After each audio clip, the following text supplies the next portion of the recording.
আসসালামু আলাইকুম। রাশিয়ার রাষ্ট্রীয় গণমাধ্যম আরটি আমাদের প্রধান উপদেষ্টা ডক্টর মোহাম্মদ ইউনূস এবং সেনা প্রধান জেনারেল ওয়াকরুজ্জামানের মধ্যকার যে দ্বন্দ্ব সেটি নিয়ে একটি রিপোর্ট প্রকাশ করেছে। এবং যেহেতু আরটি রাশিয়ার রাষ্ট্রীয় গণমাধ্যম, সেই হিসেবে বাংলাদেশের বর্তমান যে রাজনৈতিক পরিস্থিতি, বিশেষ করে সাম্প্রতিক সময়ের যে তুমুল আলোচিত ইস্যু করিডর, সে সম্পর্কে তাদের মনোভাবে নানান ধরনের ইঙ্গিত আমরা পেতে পারি। এখন আরটি যে রিপোর্টটি করেছে সেটিকে রেফারেন্স হিসেবে নিয়েছে, আবার যেটিকে কেন্দ্র করে করেছে প্রধান উপদেষ্টার যে অফিসিয়াল এক্স হ্যান্ডেল, সেখানে একদিন আগে একটি পোস্ট করা হয়েছে সেনা প্রধান এবং ডক্টর মোহাম্মদ ইউনূসের মধ্যকার যে দ্বন্দ্ব সে সম্পর্কে দোষারোপ করা হয়েছে সম্পূর্ণভাবে ভারতীয় গণমাধ্যমকে। এক্স হ্যান্ডেলের এই দাবিটি কতখানি যৌক্তিক সে বিষয়ে খণ্ডন করব। তার আগে সেখানে কি বলা হয়েছে, আরটি যেটি তুলে ধরেছে সে সম্পর্কে আপনাদেরকে একটু সংক্ষেপে বলি। এক্স হ্যান্ডেলে দাবি করা হচ্ছে, প্রধান উপদেষ্টার এক্স হ্যান্ডেলে বলা হচ্ছে যে সম্প্রতি বেশ কয়েকটি ভারতীয় মূলধারার সংবাদ মাধ্যমে বাংলাদেশ সেনাবাহিনী এবং অন্তর্বর্তীকালীন সরকারের প্রধান উপদেষ্টাকে জড়িত করে ক্রমাগত মিথ্যা এবং বিভ্রান্তিকর প্রচারণা চালানো হচ্ছে, যেখানে অভিযোগ করা হয়েছে এই গণমাধ্যমগুলোতে বাংলাদেশ সেনাবাহিনী প্রধান জেনারেল ওয়াকরুজ্জামান প্রধান উপদেষ্টা মোহাম্মদ ইউনূসকে ক্ষমতা থেকে অপসারণের জন্য সব ধরনের চেষ্টা করে যাচ্ছেন। ইউনূসের অন্তর্বর্তীকালীন সরকারকে চ্যালেঞ্জ করার জন্য সেনাপ্রধান সাংবিধানিক ফাঁকফোকর বিবেচনা করছেন।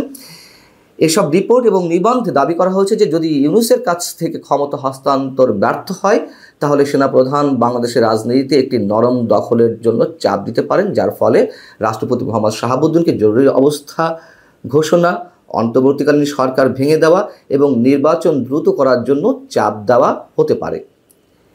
এগুলো ভারতীয় গণমাধ্যমে উল্লেখ করা হচ্ছে, সেটি প্রধান উপদেষ্টা এক্স হ্যান্ডেলে তুলে ধরা হয়েছে।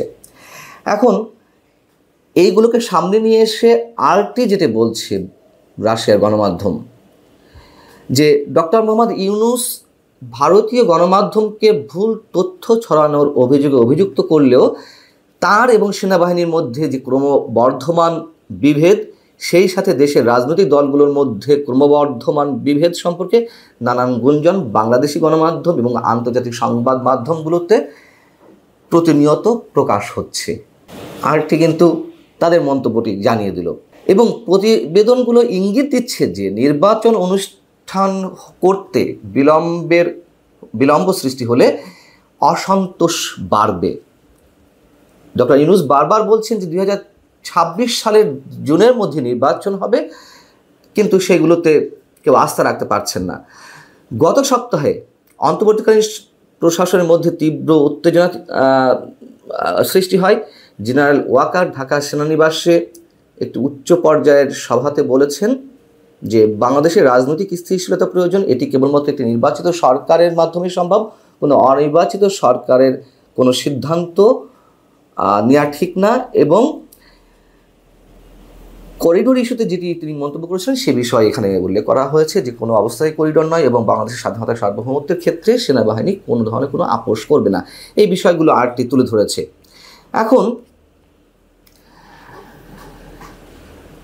প্রধান উপদেষ্টার এক্স হ্যান্ডেলে যেটি দাবি করা হয়েছে অন্তর্বর্তীকালীন সরকার এবং সেনাবাহিনীর মধ্যকার যে দূরত্ব বা দ্বন্দ্ব, সেজন্য ভারতীয় গণমাধ্যমগুলো দায়ী। প্রথমেই বলে নিই, একথা সত্য, ভারতের বিভিন্ন গণমাধ্যম, বিভিন্ন সংবাদ মাধ্যম চূড়ান্ত পর্যায়ে কোনো কোনো ক্ষেত্রে প্রোপাগান্ডা ছড়াচ্ছে, গুজব ছড়াচ্ছে, অপতথ্য ছড়াচ্ছে। অবশ্যই আমরা এর সঙ্গে একমত এবং আমি নিজেও অনেকবার এই প্রসঙ্গে বলেছি। কিন্তু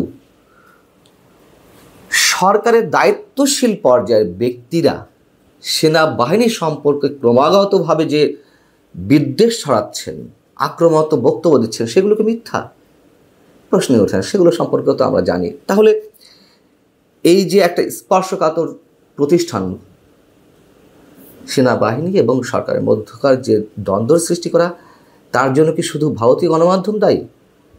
আপনারা সব জানেন, আমি শুধু একটু মনে করিয়ে দিই। আসিফ মাহমুদ সজীব ভুঁইয়া গত কয়েকদিন আগে একটি বাংলাদেশের টেলিভিশন চ্যানেলে সাক্ষাৎকারে বললেন যে সেনাপ্রধান তিনি অন্তর্বর্তীকালীন সরকার প্রধান হিসেবে ডক্টর মোহাম্মদ ইউনূসকে কিছুতেই মেনে নিতে পারছিলেন না। তার নামে একাধিক মামলা রয়েছে, কিভাবে মামলার অভিযুক্ত একজন ব্যক্তি বাংলাদেশের সরকার প্রধান হন সেসব কথা তিনি বলেছেন নাকি, এটি আসিফ মাহমুদ সজীব ভুঁইয়া বলেছেন।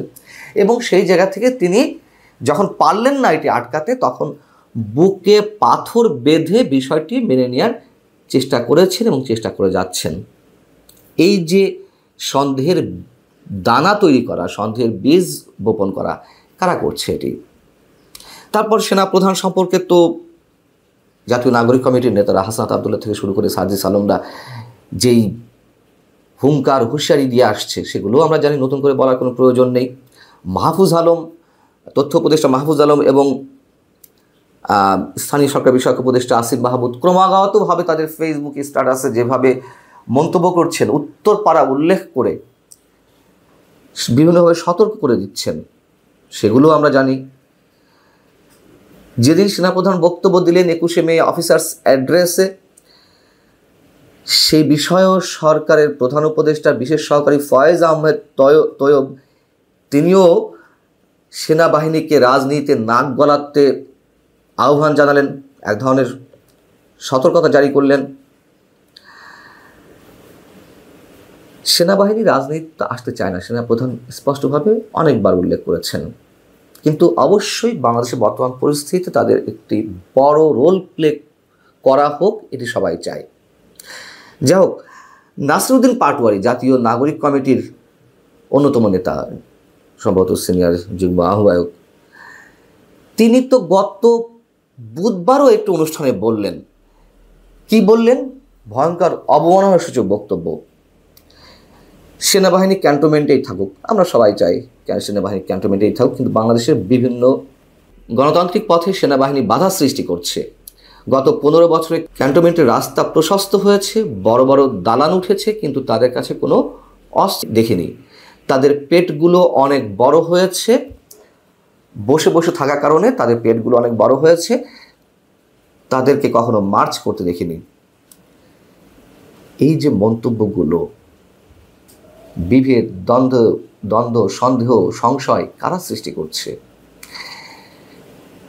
যাই হোক, আরটি করিডোর ইস্যুতে পরবর্তী যে মন্তব্য করছে, কাউকে স্পেসিফিক রেফারেন্স না দিয়ে শুধু এটুকু বলার চেষ্টা করছে যে করিডোর ইস্যুতে মিয়ানমারের রাখাইনে যদি বাংলাদেশ করিডোর দেয়, সেক্ষেত্রে বাংলাদেশের স্বাধীনতা সার্বভৌমত্ব হুমকির মুখে পড়তে পারে। অতএব অনেক আগে থেকেই বলে আসছি যে এই ধরনের কোনো হঠকারী সিদ্ধান্ত নেওয়া হলে রাশিয়া, চীন, ভারত বসে থাকবে না। চীনের নানান ধরনের প্রতিক্রিয়া আমরা জানতে পারছি, ভারত তো রয়েছেই। রাশিয়ার গণমাধ্যমে সম্ভবত এইভাবে একটি রিপোর্ট এই প্রথম করা হলে, এর আগেও কম বেশি হতে পারে, কিন্তু মোটামুটি অনেক বিষয় খুব সংক্ষিপ্ত আকারে এই রিপোর্টে বোঝানোর চেষ্টা করা হয়েছে। ভালো থাকুন সবাই, আল্লাহ হাফিজ।